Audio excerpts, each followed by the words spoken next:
আমি তো অফিসে ব্যাডমিন্টন খেলছি। কেমন দিতে দিল কেটা?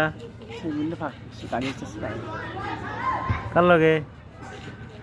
লোডার লোডার লগে? না খেলতেছে পরে এক ভাই ফোন আসলো পরে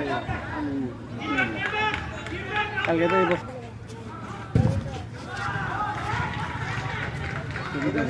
জিদাবের মতো জিদাবের মতো ভাই আসসালামু আলাইকুম। হ্যাঁ আজকে খেলার একমাত্র গোলদাতা সে ইঞ্জুরি